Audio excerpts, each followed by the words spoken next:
Assalamu alaikum, dear students. Today I am going to discuss a very important topic here, and that topic is variation of resistivity with temperature.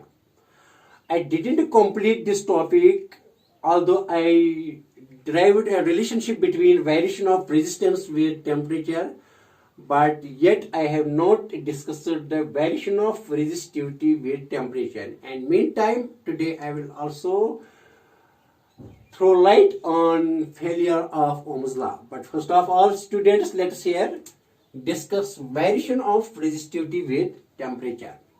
See, dear students,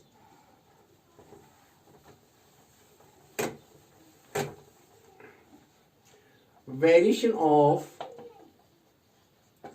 resistivity with temperature.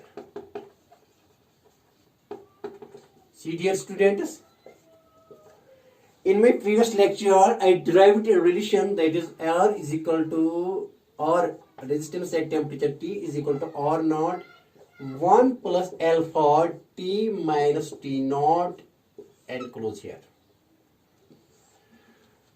Last time I derived relationship between resistance at temperature T is equal to the resistance at 0 degree temperature into 1 plus alpha, that is coefficient of temperature, coefficient of resistance, and T is the temperature, higher temperature, and T naught is 0 at temperature at 0 degree.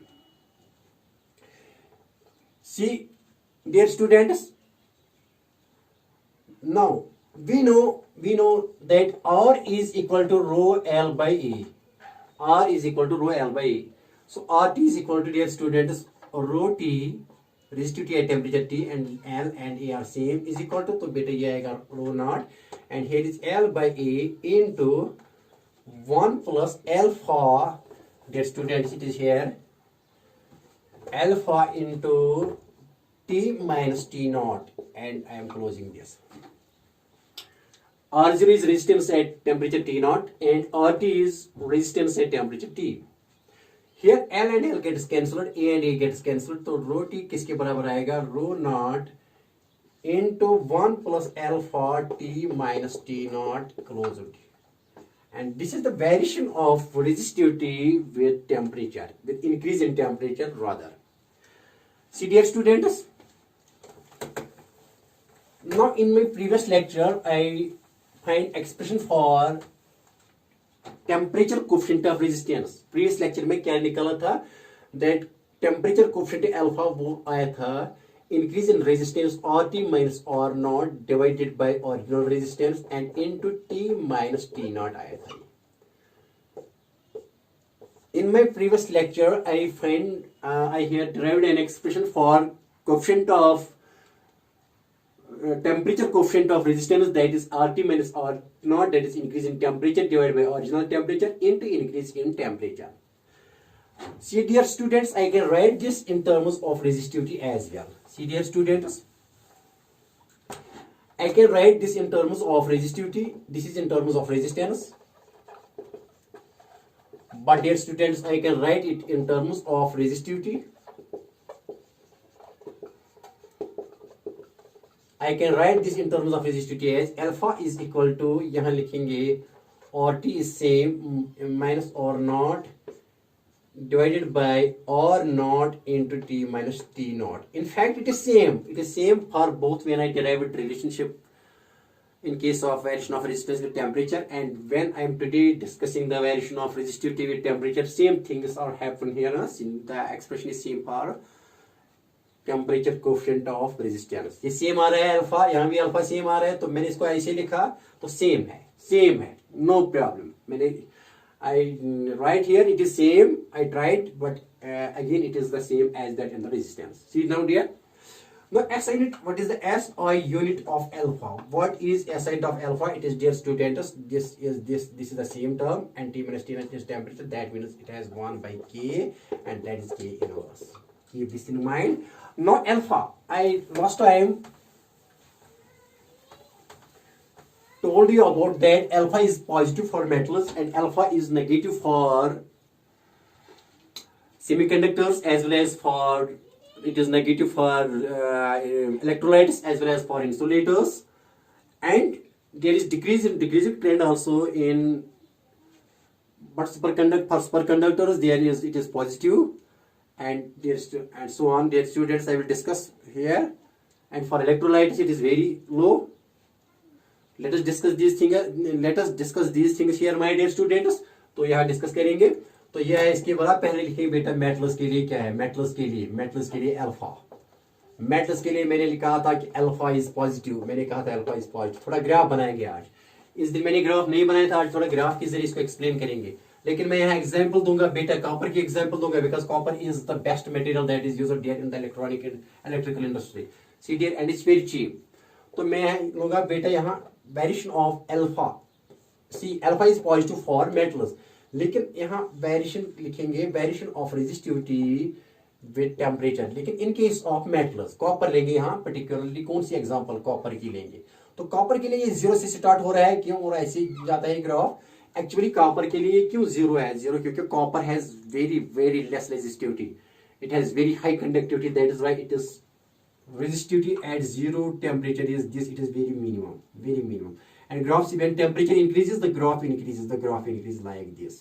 And there is an increasing trend. Later on it increases very, because slope is increasing. Once slope is increasing, it means that resistivity is increasing. So there is large increase of resistance as well as resistivity when temperature is increased in case of copper. तो बेटा ये करो आ रहे, लेकिन this linearity show दिखा रहे हैं थोड़ा linearity up to 300 degrees C. And that is also approximate. That is not final, and that is not 100% certain. That is based on approximations. Approximation यह है कि linearity जो equation है ना, in linear equation of this thing, that is their students, that is RT is equal to R naught 1 plus alpha delta T. This is linear equation, but this is based on approximations. Otherwise, there are a lot of variations here. This is not linear variations. In fact, there are square terms here, there are cubic terms in increasing temperature.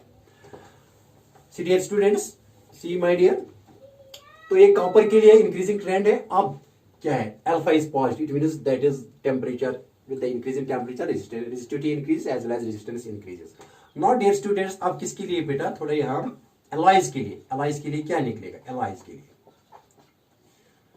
particularly for constantan and manganan. These two alloys are used for manufacture of resistance, but wire bound resistances. So these constantan and manganan wires are used as resistive wires. So they act as resistances there in the electrical circuits wherever there is, we find their use. See dear students, तो ये constantan और Magnon ये दोनों alloy हैं. अब इनके लिए graph क्या आएगा? ये यहाँ बेटे टेम्परेचर, लेकिन इनके लिए अल्फा क्या है? Alpha is low. इनके लिए जो मैंने कहा था ना प्रीवियस लेक्चर में, ये लो है. डियर स्टूडेंट्स, तो मैंने यहाँ बेटा टेम्परेचर लिखा और यहाँ रेजिस्टिविटी लिखी. और बेटा यहाँ जब हम इनकी ऑलरेडी एट 0 डिग्री इनकी ऑलरेडी रेजिस्टिविटी है. यहाँ से यहाँ तक रेजिस्टिविटी है. That means they have high resistance and high resistivity already there is, because they are resistive coils, they have high resistance,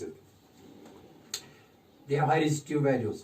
So यहाँ तो already है at 0 degree टाइम, लेकिन जब हम टेम्परेचर इंक्रीज करेंगे तो बिल्कुल नहीं बढ़ता है, थोड़ा बढ़ता है. So light, so there is a little where it increases little bit. The slope is very low. There is very minimum increase in the resistivity with the increase in temperature. So dear students, they have low, alpha is low for them, very minimum for them, and that is why these coils are used in the manufacture of resistive coils. And that is why in resistance box we find the coils in the resistance boxes are made up of constantan and manganan. Hope you have got this. Now dear students, the next thing here is that is very important. The low alpha, low indicators that they have high resistive values, that these high resistive values do not get altered with the increase in temperature. Resistivity does not get changed with the increase in temperature. That is why their need is there in the electrical circuits, because there we need resistances of constant values, and these these two satisfy the conditions of constant having constant resistances or resistivities. When we use, there is least increase in resistance due to increase in temperature. That is why we use these to be as resistances. Hope you have got this. So the next point, dear students, is like this. See, dear students, okay, next point. Next point है बेटा ऐसे semiconductor के लिए मैंने थोड़ा कहा था कि सेमीकंडक्टर के लिए क्या है, तीसरा पॉइंट सेमीकंडक्टर के लिए क्या है, और semiconductors dear student see dear students, तो सेमीकंडक्टर के लिए क्या किया था मैंने, यहाँ ऐसे ये है टेम्परेचर और यहाँ है रेजिस्टिविटी, तो ऐसे आ रहा है डिक्रीज हो रहा है, यहाँ different, here is totally different what we see there in metals. Resistivity decreases. When resistivity decreases, that means alpha is negative. Alpha is negative for semiconductors. Reason क्या है यहाँ, रीजन इज वेरी सिंपल के यहाँ initially bonds जो होते हैं ना, silicon bonds, यहाँ let us take example of silicon because silicon is a semiconductor. Silicon has covalent bonds with the neighboring silicon atoms in a silicon crystal. ऐसी structure होता है सिलिकॉन का, ये पढ़ेंगे ज्यादा इलेक्ट्रॉनिक डिवाइसेस में पढ़ेंगे, सेमीकंडक्टर डिवाइसेस में पढ़ेंगे, लेकिन थोड़ा यहाँ लिटिल बिट हम आपको थोड़ा I will make clear the things here. See dear, ये दीज आर कोवेलेंट बॉन्ड्स, और ये बॉन्ड्स जो होते हैं they are tightly bound. So at 0 K it is insulator. 0 के पर क्या होता है, इंसुलेटर, और इसकी रेजिस्टिविटी जबरदस्त होती है और रेजिस्टेंस जबरदस्त ज्यादा होती है. लेकिन जैसे हम इसको टेम्परेचर हीट देते हैं, हीट देने से टेम्परेचर बढ़ता है, और टेम्परेचर से क्या होता है, इनकी एनर्जी लगती है, हीट एनर्जी लगती है, और हीट से ये बॉन्ड ब्रेक होते हैं. जब हीट से बॉन्ड्स ब्रेक होते हैं तो ये इलेक्ट्रॉन फ्री बनते हैं, electrons become free, these electrons become free. Once electrons become free, we know that resistivity is m by n e square tau. So once see dear students, this resistivity is m by n e square tau, and m is mass of electron, e is charge of electron, n is the number of electron density, free electron, and tau is the average relaxation time. So resistivity depends upon two factors, one by n and another is resistivity depends one by tau. Here tau doesn't matter here the battery is n increase here, number of free electron concentration here with the increase in temperature. When it increases, so when n increases, so resistivity decreases. That is why it gives here is a decreasing trend. But it decreases according to the relation this, that is at this and this is at 0, E by kT. Where E is the energy gap between valence band and conduction band, K is Boltzmann constant, T is temperature. According to this relation, the resistivity decreases in semiconductor. See, if temperature increases, E by this term decreases. When this by this decreases, E raised for this also decreases. So when this decreases, that means rho naught original resistivity at 0 K decreases. When it decreases, that means rho 2 increases. Hope you have got this.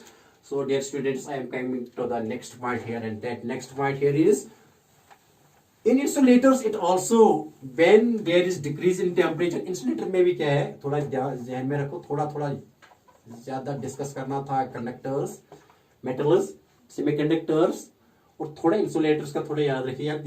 तीसरा point है, इनमें क्या है हो रहा है, यहाँ alpha negative है, इसका मतलब यहां भी है कि अगर टेम्परेचर इंक्रीज करेंगे तो टेम्परेचर इंक्रीज करने से रेजिस्टिविटी डिक्रीज हो जाएगी. सेम इज द फ्री, क्योंकि जो होते हैं इंसुलेटर में भी इलेक्ट्रॉन्स टाइटली बाउंड होते हैं, लेकिन हम जब हीट देंगे तो हीट से टेम्परेचर बढ़ जाता है, तो टेम्परेचर से इनकी थर्मल एनर्जी लगती है, तो एनर्जी से क्या होता है, कहीं बॉन्ड्स ब्रेक हो जाते हैं. But that is very dangerous, that should not happen. That is the breakdown of insulators is not good, but conductivity increases because the electrons that are tightly bound get little bit loosened and they even become free. But that is very typical and crucial things, that is very dangerous. But I have to explain here that this insulator, the conductivity of the resistivity of insulators decreases with the increase in temperature, same as that in semiconductors. And again, it is the effect of here electron concentration, not temperature, but not average relaxation time. Actually, rho is m n e square tau. Here again is this n increases, and that increase here concentration. But in metals it is the tau. In metals जब ये temperature increase होता है तो metals में क्या होता है, metals में ये फैक्टर ये कम होता है due to frequent collisions. This gets decreased and this gets increased because in metals almost the electron density do not get altered with the increase in temperature. So different causes for the both.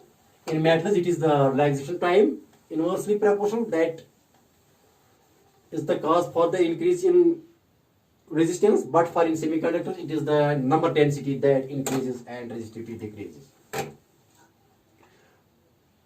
See dear students, now next point here. तो electrolyte के लिए भी क्या होता है, electrolyte के लिए भी थोड़ा बताएंगे. पांचवा इलेक्ट्रोलाइट में क्या होता है. In electrolyte, when we increase temperature, these ions they get separated. There is the interaction between the positive ions and negative ions get weakened, and once these get weakened and they try to become free, and that is why their conductivity increases and resistivity decreases. Thus, in electrolytes, alpha is negative. Why alpha is negative? Because resistivity decreases with the increasing temperature. Also viscosity of electrolytes decreases. When viscosity decreases, that is these ions have ability to move free here and there because low viscous forces. And another reason is that once we give temperature, these positive and negative ions get distant apart, they move apart from each other, and that is why they become free and their conductivity increases but resistivity decreases, and that is why alpha is negative for them. तो बेटा क्या है last के लिए, अगर super conductors में देखेंगे तो सुपर कंडक्टर्स में क्या है बेटा, इन सुपर कंडक्टर में क्या है, ये इलेक्ट्रोलाइट के लिए था, इलेक्ट्रोलाइट के लिए. एंड लास्ट यहां लिखेंगे सुपर कंडक्टर में क्या हो रहा है. और सुपर कंडक्टर में बेटा अब ऐसा करेंगे, अगर टेम्परेचर इंक्रीज करेंगे तो सुपर कंडक्टिविटी जो है ना, इनकी जो है रेजिस्टेंस इंक्रीज हो रही है. लेकिन अगर करेंगे ना टेम्परेचर जो है ना वो डिक्रीज करेंगे तो एक स्टेज आएगा कि बिल्कुल इसकी रेजिस्टेंस जीरो हो जाएगी, and at that temperature we can see that it has become a super conductor just like this. थोड़ा यहाँ लिखेंगे, थोड़ा ऐसी ग्राफ बनेगा इसका बेटा, ऐसी ही ग्राफ. तो क्या होता है, जब टेम्परेचर इंक्रीज करेंगे तो टेम्परेचर इंक्रीज से ऐसे होता है, लेकिन सडनली जब टेम्परेचर कोई, जैसे कि हम लिखेंगे हीलियम के लिए, मरकरी के लिए, mercury is the first element that became super conductor at 4 Kelvin. At 4 K.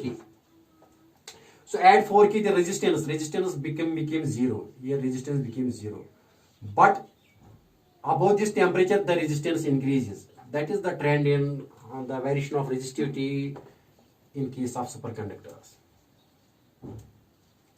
And superconductivity was discovered by Camerling-Onnes in 1911, and it is the first element that became superconductor is mercury, and it became mercury at 4 K.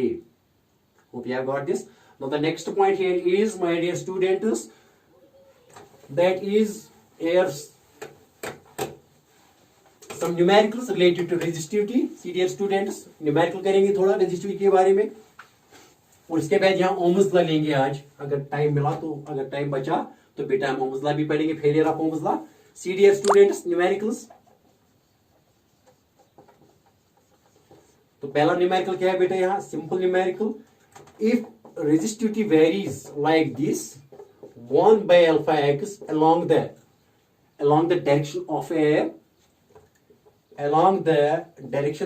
a cylinder, along the direction of a cylindrical conductor. Cylinder shape है conductor की. If like this relation along the direction of conductor, along the direction of length of the conductor, along the direction of length of the conductor, along the direction of the length of the conductor, along the direction of the length of the conductor,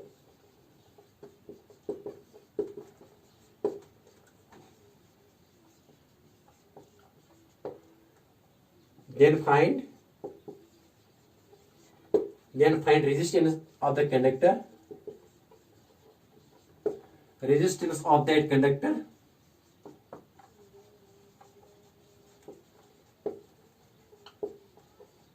having length L,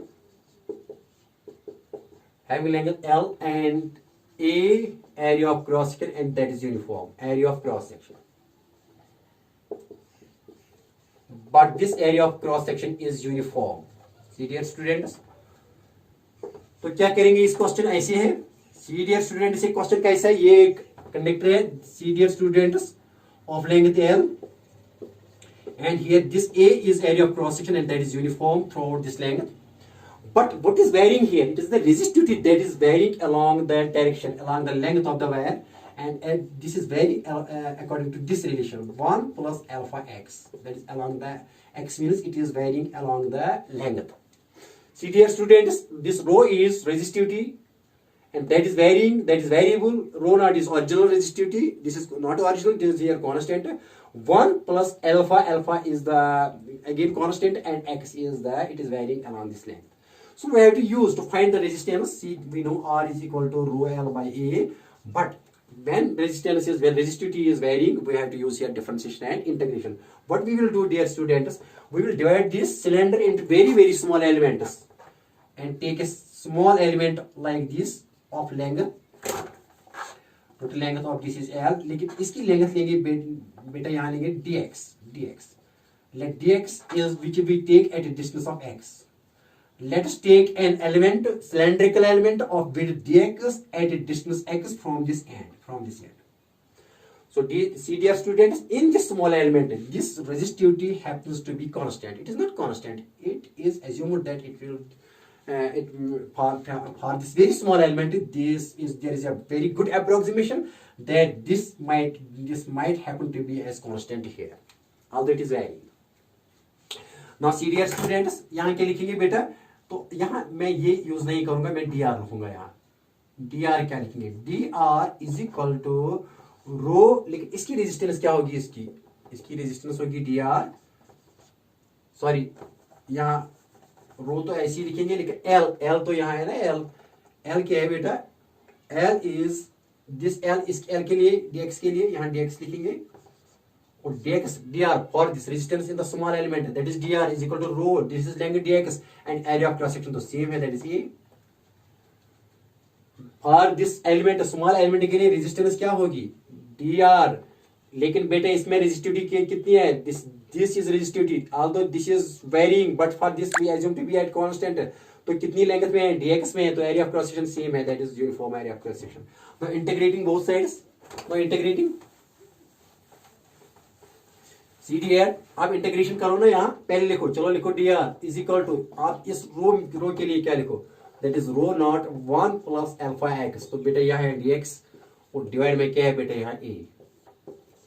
ना integrating from कहां से कहां तक, मान लीजिए कि यहाँ 0 है, यहाँ 0 टू l, क्योंकि यहाँ से हमने स्टार्ट किया यहाँ 0 और ये पॉइंट लिया यहाँ l, तो इंटीग्रेटिंग बोथ साइड्स बेटा यहाँ क्या लिखेंगे, इंटीग्रेशन ऑफ डी आर, तो यहाँ कहां से कहां तक 0 टू l, तो बेटा यहाँ क्या है 1 plus alpha x by a dx. See dear, now we have done this question. Now only we have to do here integration. तो dr क्या आएगी, that is r throughout this length from 0 to l, and that is here are to this 1 by that is constant, that is uniform throughout this length, that comes outside. और बेटा यहाँ दो integral बनेगी, क्या बनेगा, 0 to l 1 dx plus बेटा दूसरा integral क्या बनेगा, 0 to l alpha X dx, और बेटा इसको क्लोज करेंगे. यहाँ देखो आप तमाशा, therefore r comes out to be as 1 by a, तो यहाँ आएगा बेटा क्या, ये x आएगा, तो x का क्या है, यहाँ x अपर लिमिट है, लोअर लिमिट 0 और अपर लिमिट l प्लस, तो यहाँ बेटा क्या आएगा, बाहर क्या आएगा अल्फा, और ये लिखेंगे x, इसकी इंटीग्रेशन आएगी x स्क्वायर बाई 2, और लोअर लिमिट है यहाँ मेरा 0 और अपर लिमिट है यहाँ l, तो इसको क्लोज करो, क्लोज दिस, ये किसके बराबर आएगा, see dear students, r comes out to be as 1 by, और ये आएगा बेटा l माइनस 0 ऐसे आएगा, प्लस यहाँ लिखेंगे l बाई 2 बाहर आएगा, तो ये आएगा बेटा यहाँ x के बजाय l लिखो, l स्क्वायर माइनस आएगा यहाँ 0 square. Okay, have got this. See dear, अब ये क्या आएगा, r is equal to l minus 0 l, तो l वन जार को l बाई ए, प्लस बेटा यहाँ आएगा l स्क्वायर है minus 0 square 0 l square, and l square into alpha, that is alpha l square by 2. And see D R, लेकिन ये ए है ना, यहाँ यहाँ ऐसी है 1/a, यहाँ भी ये a इसके साथ भी जरा है ना, तो यहाँ भी आएगा ये, and that is the answer of the question. So therefore answer of question, ये a इसके साथ भी आएगा ना, ये होल मल्टीप्लाई है यहाँ, तो बेटे ये आएगा l, यहाँ लिखेंगे l/a, तो यहाँ कॉमन करेंगे l/, यहाँ आएगा 1 प्लस बेटा यहाँ आएगा α/2l, and that is the answer of the question here. Hope you have got this. So next question here, dear student, see my dear. अब next question क्या है?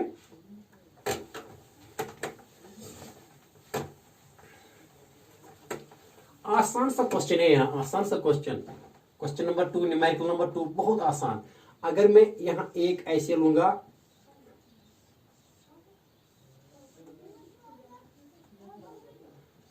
मैंने एक क्यूबाइड ले लिया बेटा, इस क्यूबाइड की यहाँ जो है ना लेंथ ये ए है, और बेटा ये जो है ये बी है और ये एच है. अगर करंट यहां से पास हुई, यहां से करंट पास हुई, करंट यहां आई, इसका मतलब है ये पॉजिटिव ऑफ द बैटरी के साथ है, और बेटा इसका मतलब है कि ये किसके साथ कनेक्ट है, नेगेटिव ऑफ द बैटरी. बता इस वक्त रेजिस्टेंस क्या होगी, what will be the value of resistance across this cube. The value of resistance is like this will be area of cross section. So और इस वक्त क्या होगा बेटा, area of cross section is length that breadth, और resistance let is resistivity is rho, तो material तो same है, रो और आर क्या आएगा यहाँ, सी एल क्या आएगी, एल आएगी ये length, that is a is the length of this. तो ए लिखेंगे लेंथ, लेकिन सॉरी लेंथ आएगी ए, क्योंकि आर किसके बराबर होता है, रो l/a, तो रो एल क्या आएगा ए, और डिवाइड में एरिया ऑफ क्रॉस सेक्शन क्या आएगा, ये area of, that is length ज़ाइब ब्रेड, लेकिन यहाँ ब्रेड ज़ाइब हाइट है बी. और ये आना चाहिए कि अगर बेटा इसी को यहाँ और यहाँ कनेक्शन देंगे तो क्या आएगा बेटा, तो अगर यहाँ करेंगे ऐसे, थोड़ा समझ लो, इजी है, कुछ भी नहीं है, बस टाइम पास है और कुछ नहीं बेटा. अगर ये करेंगे ऐसे, मैंने लिखा ऐसे ऐसे, और बेटा ऐसे किया, और ये इसको ऐसे किया और बेटा ऐसे. अगर मान लीजिए कि मैंने यहाँ, अब ये ए, ये बेटा बी और ये एच है, अगर यहाँ करंट यहाँ ऐसे आई करंट, इसका मतलब ये पॉजिटिव के साथ कनेक्ट है और ये नेगेटिव बैटरी के साथ कनेक्ट है. बताइए इस वक्त रेजिस्टेंस क्या होगा, इसको क्यों का रेजिस्टेंस होगा रो, क्योंकि लेंथ क्या है इसका, length is H, but area of cross section क्या है, ये इसका area of A, that is B into A. ये आपको पता होनी चाहिए. See my dear students, now next thing here is like this. See dear, next question is very interesting here, and that question is very very important. See, आप question number 3. अगर बेटे मैं ऐसी करूंगा कि मैं एक सिलेंडर लूंगा, यहाँ ऐसी सिलेंडर, रियाना cylinder, I will go from simple to complex, धीरे धीरे हम लेवल बढ़ाएंगे और बेटा हाथ से गुजर जाएंगे, लेकिन हाथ से फिजिक्स में गुजर जाएंगे. देखो फिजिक्स में अगर हाथ से गुजर जाओ तो अच्छी बात है.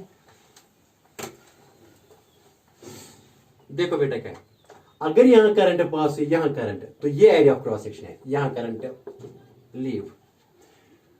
Let us this L is the length of the conductor and A is area of cross section and R is radius मान लीजिए. लेकिन मैं क्या करूंगा यहाँ बेटा, मैं ऐसी करूंगा, सी माय डियर, मैं एक शेल लूंगा. I will take here a cylindrical shell मैंने ले ली. सो इसका क्या है, ये हॉलो है, एक साइड यहाँ हॉलो सिलेंडर है, ये hollow cylinder. Hollow cylinder means cylindrical shell. Hollow cylinder means there, it is another name is cylindrical shell. See dear students, ये है R1, मान लीजिए यहां से यहाँ R1, और बेटा मान लीजिए यहां से कितना है R2, और एक है area of cross section, L is length. तो बताइए बेटे इसकी रेजिस्टेंस किसके बराबर आएगी, R किसके, अगर इसका वैल्यू है रो ऐसे, तो रेजिस्टेंस किसके बराबर आएगी, रो L/E. ये रो है यहाँ कांस्टेंट रेजिस्टेंस थ्रू आउट तक. बताइए किसके बराबर, ए कितने है, अरे इसका कितने है, आउटर रिंग का है बेटा πr². ये आउटर रिंग का है, आउटर सरफेस का है, और इनर का क्या है, इनर सिलेंडर का क्या है, inner surface of the cylinder here, that is πr². ये इनर सरफेस का है, ये आउटर सरफेस का है. तो एरिया कितना बचा, एरिया ऑफ क्रॉस सेक्शन, तो बचा πr² माइनस πr². तो यहाँ क्या आएगा, तो रो एल लिखेंगे, यहाँ ए के बदले क्या लिखेंगे, πr² माइनस πr². ये आया बेटा, this is the value of resistance here. Hope you have got this. क्योंकि एरिया ऑफ क्रॉस सेक्शन किसके बोलते हैं, पाई आर स्क्वायर के बराबर। लेकिन आउटर का area of cross section pi are two square है आउटर, लेकिन इनर जो है ना, इनर का कितना है, पाई आर वन। लेकिन इसका कितना है, इसका कितना है, इसका है pi are two square minus pi r net. तो ये net area of cross section है। तो रेजिस्टेंस क्या है, rho L by this. By the way, अगर यहाँ रेजिस्टिविटी मैंने कांस्टेंट रखी, रेजिस्टिविटी अगर रेजिस्टिविटी के वेरिएबल रखेंगे यहाँ, तो क्वेश्चन यू टर्न लेगा। तो देखो बेटा, यू टर्न नहीं लेगा, थोड़ा कॉम्प्लिकेट हो जाएगा, क्योंकि हमें खुद कॉम्प्लिकेट बनाने हैं ना क्वेश्चन, टफ करने हैं क्वेश्चन, लेकिन आपको आनी चाहिए बेटा। Try to form your own questions and go ahead, go from simple to complex dear students. Complex तब आएंगे बेटा जब आपको आपकी सिंपल जो बेसिक कॉन्सेप्ट क्लियर होंगे, तब सब कुछ आएगा, कुछ भी टेंशन वाली बात नहीं है। सी डियर, अब नेक्स्ट क्वेश्चन क्या है, इसी क्वेश्चन को, ये क्वेश्चन नंबर 4 है, मान लीजिए बेटा मैंने इसको ऐसे है, ऐसे ये क्वेश्चन है। अब रो जो है ना, रो ये वेरी हो रही है, रो नॉट अंडर रूट एक्स, ऐसी वेरी हो रही है। और बेटे ये क्या है, अगेन ये कितने, अगेन ये मैंने ले ली कितने शेल्स, ये तो सिलेंड्रिकल शेल है, इसका मतलब ये अंदर से खाल हुआ है। तो ये क्या है, एक्सिस, और करंट यहाँ पास हो रही है in this direction. Current matters, अगर इस डायरेक्शन में पास करेंगे तो result will be different, because it depends upon area of crossing length of the. तो यहाँ ये एरिया ऑफ क्रॉसिंग और ये लेंथ। देखो बेटे क्या है, अब क्या ये वेरी हो रही है ना, तो हमें क्या लेना है, इसको डिवाइड करना है into very very small elements. इसको अब नहीं लिख रहे हैं ना डायरेक्ट, अब क्या करेंगे, now we will divide this into very very. अब यहाँ एक छोटा एलिमेंट लेंगे, यहाँ एक छोटा एलिमेंट लेंगे। तो इस एलिमेंट की बेटा जो है ना, इसकी विड्थ क्या लेंगे, dx, और कितनी दूरी लेंगे, at a distance x from this. Because whenever you see variable, then you have to differentiate. I am dividing this whole into very very small elements of cylinders, hollow cylinders, and I am taking a small cylinder of it dx at a distance x from this end. तो बेटे क्या आएगा बताइए यहाँ, तो dr क्या होगा, dr इसमें dr होगा ना, तो dr किसके बराबर आएगा, सोल्यूशन इस question, if question is this then find क्या मालूम करना है, r मालूम करना है बेटा, रेजिस्टेंस मालूम करनी है। तो सोल्यूशन क्या आएगा इस क्वेश्चन का, देखो बेटे क्या है, हमने डिवाइड किया वेरी स्मॉल, तो छोटा एलिमेंट लिया, इसमें रेजिस्टेंस कितनी आएगी, dr किसके बराबर आएगी, इसमें रो, ये रो इसमें एजम्पशन है कि कांस्टेंट रहेगा, कांस्टेंट नहीं है, चेंज हो रहा है, लेकिन स्मॉल के लिए क्या है, स्मॉल के लिए कांस्टेंट। रो dx लेंगे, कितनी है dx, तो बेटा एरिया कितना है, area is pi are two square, net area जो है ना, net area of cross section, net area of cross section बेटा कितना है, net area of cross section. पिछले क्वेश्चन में क्या किया था, वो है pi are two square minus pi r, एक ही चीज बढ़ाई कि वेरिएबल यहां रखा। कुछ भी टफ नहीं है, आसान है सब कुछ, लेकिन थोड़ा समझ लो कि कैसे न्यूमेरिकल सॉल्व करने। तो dr यहां क्या लिखेंगे, यहां लिखेंगे pi are two square minus pi r one square, net area, क्योंकि ये अंदर से हाल हुआ है। कुछ आई बात समझ में। तो टोटल रेजिस्टेंस क्या आएगी, टोटल इंटीग्रेट करेंगे ना, यहाँ इंटीग्रेशन करेंगे, यहाँ dr, और बेटे यहाँ भी इंटीग्रेशन करेंगे, लेकिन रो के बदले क्या लिखेंगे, rho naught under root x, बेटे यहाँ लिखेंगे dx बाई क्या लिखेंगे, यहाँ pi are two square minus pi r one square. Hope you have got this. Now this is from, ये कहां से कहां तक है, फ्रॉम जीरो टू एल, आपको समझ में आई बात, ये 0 to l है। देखो बेटा बहुत आसान क्वेश्चन। अब dr किसके बराबर आएगी रेजिस्टेंस, तो ये r आएगी, तो बेटे यहाँ क्या, ये रो नॉट बाहर करो, rho naught this is constant here. तो बेटा अब क्या करना है, ये पाई भी कांस्टेंट है, r2 भी कांस्टेंट है, और r1 भी, और इसको भी बाहर निकालो। तो यहाँ पाई और दोनों में कॉमन आएगा क्या, पाई कांस्टेंट, और यहाँ लिखेंगे r2 square minus r1 square. तो बेटा इंटीग्रेशन किसकी करेंगे, integration dx by root X, तो यहाँ dx बाई रूट एक्स।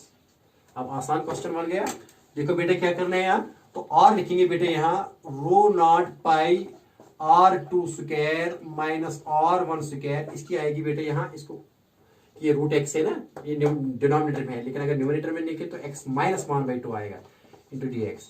तो बेटे किसके बराबर, ये 0 to l है, तो बेटे ये आएगा rho not pi r2 square minus r1 square. तो बेटे ये आएगा x minus 2 plus 1 divide by minus 1/2 plus 1, तो ये बेटा आएगा 1/2 minus 1/2 plus 1 divide by minus 1/2 plus 1, तो ये 1/2 आएगा, लेकिन नीचे क्या आएगा 1/2।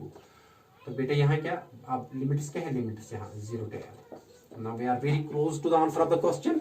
डियर स्टूडेंट्स, सी डी है। तो आर किसके बराबर आएगा, R rho not pi are two square minus R one square.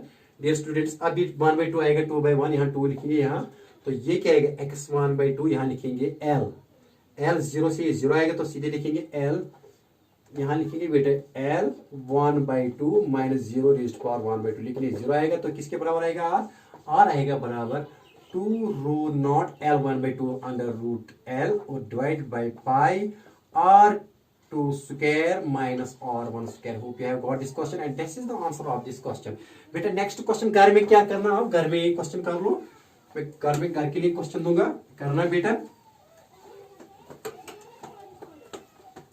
घर में करना ये क्वेश्चन। एक क्वेश्चन ये है बेटा, अगर यही क्वेश्चन यही बिल्कुल एग्जैक्टली यही क्वेश्चन और यही बिल्कुल ये है यहाँ एक्सिस और ये R1 है बेटा और ये बेटा R2 है और सेम है रेजिस्टिविटी यहाँ, तो बेटे ये L है लेंथ, लेकिन यहां करंट आ रही है, यहां करंट यहां, तो इसका मतलब है यहां करंट, देखो बेटे क्या है ये L है, लेकिन करंट कहां से आई, यहां से आई करंट, तो इसके लिए क्रॉस सेक्शन है और यहां, और इसके लिए निकालो बेटा टोटल रेजिस्टेंस R निकालो, ये कांस्टेंट है, रो यहां कांस्टेंट है, निकालो घर में निकालना मेहरबानी करके निकालो। और एक क्वेश्चन है ये घर में करना और जबरदस्त क्वेश्चन है जो जेई में आता है, जेई एडवांस में आया है, एक बार आया है जेई एडवांस में, ये क्वेश्चन है लाइक दिस, बहुत अच्छा क्वेश्चन, ऐसे ये क्वेश्चन है, हाँ लगभग सब किताबों पर है, सभी किताबों पर है, लेकिन बेटे ये है इसका रेडियस है ए और बेटे इसका रेडियस इसका ये स्मॉलर वाला, ये तो राइट सर्कुलर कोन नहीं है, लेकिन यहाँ narrow area of cross section, यहाँ बड़ा एरिया ऑफ क्रॉस सेक्शन ये ए है और बेटे ये बी है यहाँ रेडियस यहाँ, और इसकी लेंथ एल है, इसकी लेंथ एल है, ठीक है ना बेटा। तो आपको क्या निकालना है यहाँ रेजिस्टिविटी रो है, रेजिस्टिविटी इट इज कांस्टेंट है, लेकिन आपको आर निकालना है, इसका क्या निकालना है आर, जबरदस्त क्वेश्चन। If this is this JEE advance में है, ये area of cross section A है इसका रेडियस और इस बड़े का एरिया ऑफ क्रॉस सेक्शन का रेडियस बी है और रेजिस्टिविटी रो है और लेंथ कितनी यहां से यहां तक एल है।